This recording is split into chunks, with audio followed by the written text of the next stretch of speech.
اور لوگ آج حالات سے پریشان ہیں، اور اللہ نے دنیا کے کسی سبب میں یہ طاقت نہیں رکھی کہ وہ حالات کو بناوے، کہ مال ہو، ملک ہو، عہدہ ہو، زمین ہو، ہتھیار ہو، کوئی سبب دنیا کا ایسا نہیں ہے جو حالات بناوے۔ اللہ نے حالات کو اپنے قبضے میں رکھا ہے، اسباب بندوں کو دیے ہیں کہ دوا بیچنے والوں کو دی، دوا جاننے والوں کو دی، اور شفا اپنے ہاتھ میں رکھی ہے کہ شفا اللہ دے گا۔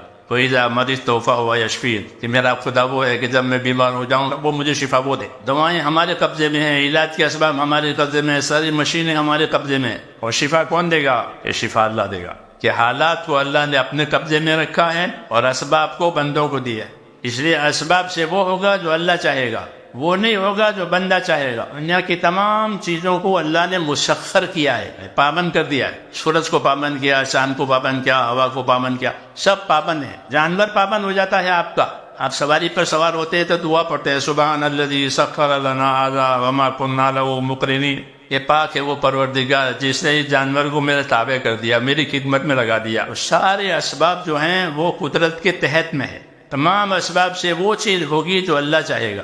اس لیے ہمارے حالات ہمارے اسباب سے بننے والے نہیں ہیں، یہ طے ہے کہ اللہ نے حالات کو اپنے قبضے میں رکھا ہے، اور حالات کی موافقت ان لوگوں کے لیے ہوگی کہ جن کی زندگیوں میں اللہ کی اطاعت اور تابعداری آوے۔ علماء نے لکھا ہے کہ دوا بھی جو اثر کرتی ہے وہ حکم سے کرتی ہے۔ فرشتہ ہوتا ہے وہ دوا کو درد کی جگہ پر پہنچاتا ہے تو درد دور ہو جاتا ہے، اور منظور نہیں ہوتا تو کہ منظور نہیں ہوتا تو وہ فرشتہ دوا کو درد کی جگہ پر پہنچنے ہی نہیں دیتا، تو دوا اثر نہیں کرتے۔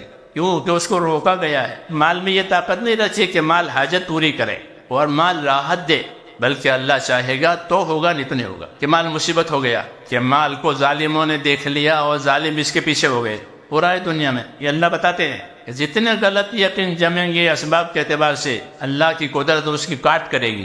اس لیے میرے دوستو، سب سے زیادہ طاقتور چیز جو ہے وہ اللہ کا امر ہے۔ الا لہ الخلق والامر، مخلوق بھی اللہ کی اور امر اور حکم بھی اللہ کا۔ مخلوق میں وہ بات چلے گی جس کا اللہ امر کریں گے۔ اس لیے ہمارا رخ ہمارے دین نے اور ہمارے نبیوں نے اللہ کی طرف کیا ہے کہ تم سیدھا اللہ سے اپنا تعلق جماؤ اور لا الہ الا اللہ کہو کہ کام بنانے والی ذات ایک اللہ کی ہے۔ حالات بھی وہ پیدا کرے گا، اسباب بھی وہ پیدا کرے گا، نتیجہ بھی وہ پیدا کرے گا۔ ہمارے لیے اسباب اس لیے نہیں پیدا کیے کہ ہم اسباب سے محبت کر کے اسباب کے اوپر زندگیوں اڑ ڈالیں، بلکہ ہمیں اسباب اس لیے دیے ہیں کہ ان اسباب میں اللہ تعالیٰ کا جو حکم ہے وہ ہم پورا کریں۔ ہمارا تاجر تجارت میں مال کے لیے نہیں لگے گا، ہمارا تاجر تجارت میں تجارت کا حکم پورا کرنے کے لیے لگے گا۔ اس لیے حضور صلی اللہ علیہ وسلم نے تجارت کے فضائل بیان کیے، تجارت کے مسائل بیان کیے، مزدوری کے فضائل بیان کیے، مزدوری کے مسائل بیان کیے کہ اگر اس میں اللہ کے حکموں کی رعایت کے ساتھ یہ داخل ہوا تو اس کی زمینداری، اس کی مالداری، اس کی عہدیداری سب عبادت بن جائے گی۔ اس لیے میرے دوستو، اللہ تعالیٰ نے ہم کو اسباب بطور امتحان کے دیے ہیں، اس میں رکھ کر کے اللہ تعالیٰ یہ دیکھیں گے کہ آپ کیسے چلتے ہیں۔